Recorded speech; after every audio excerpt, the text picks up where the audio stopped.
अब हम लोग डिफाइन करेंगे कैपेसिटर। तो capacitor is a device which is use to store electrical energy in the form of electric charges. कहने का मतलब है कैपेसिटर क्या करेगा, चार्ज को स्टोर करेगा, और उस चार्ज को स्टोर करना मतलब इलेक्ट्रिकल एनर्जी को स्टोर करना, और जिस समय जरूरत होगा उस समय वो उसको प्रोवाइड करेगा।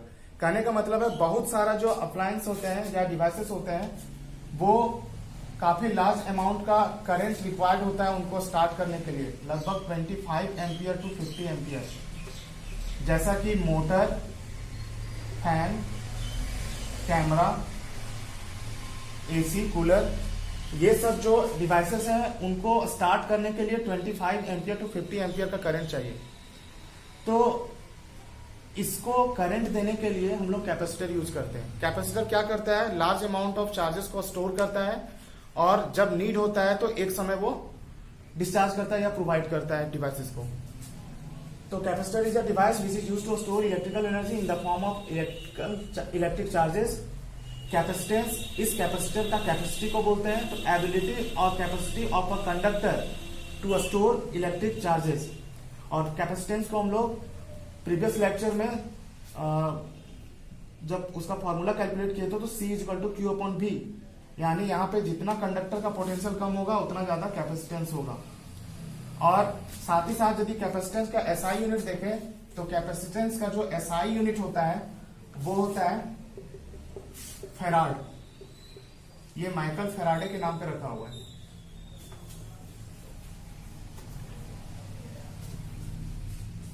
ये एक स्केलर क्वांटिटी होता है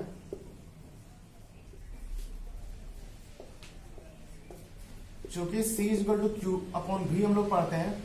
यदि 1 फैराड को हमको डिफाइन करना हो तो यहां पे 1 पुट करेंगे, यहां पे 1 और यहां पे 1 farad.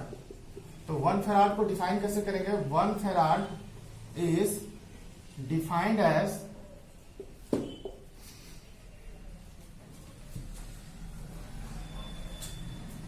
1 coulomb of charge flowing through 1 volt।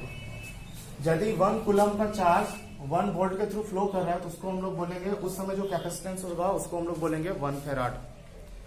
अब हम लोग देखेंगे प्रिंसिपल ऑफ कैपेसिटर कि जो कैपेसिटर होता है वो किस प्रिंसिपल पे काम करता है।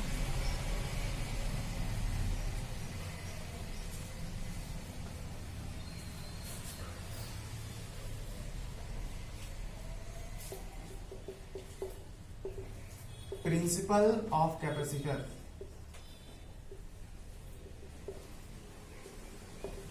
जस्ट अभी हम लोग स्टडी किए थे कि जब भी किसी कंडक्टर का कैपेसिटेंस को बढ़ाना है तो हमको उसका पोटेंशियल को डिक्रीज करना पड़ेगा। तो प्रिंसिपल ऑफ कैपेसिटर कहने का मतलब है हम लोग 2 कंडक्टिंग प्लेट लिए, और इस कंडक्टिंग प्लेट का बात करें तो जो A मेरा है वो पॉजिटिवली चार्ज है,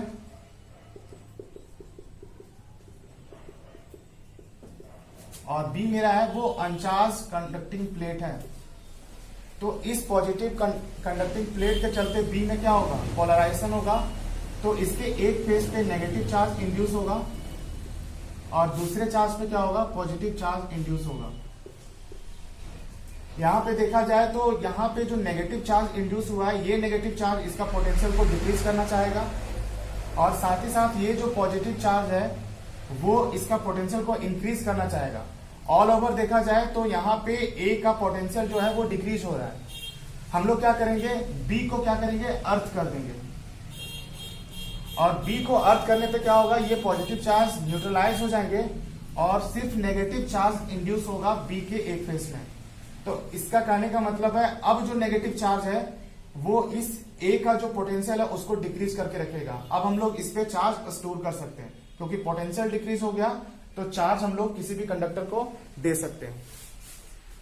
तो ये मेरा था प्रिंसिपल ऑफ कैपेसिटर। अब हम लोग टाइप्स ऑफ कैपेसिटर देखेंगे कि कितने तरह का टाइप्स होता है।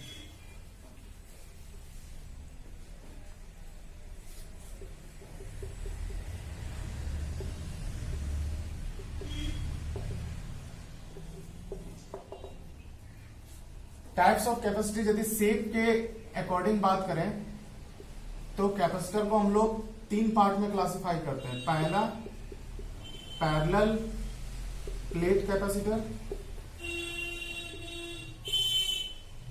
दूसरा स्फेरिकल कैपेसिटर और थर्ड सिलिंड्रिकल कैपेसिटर।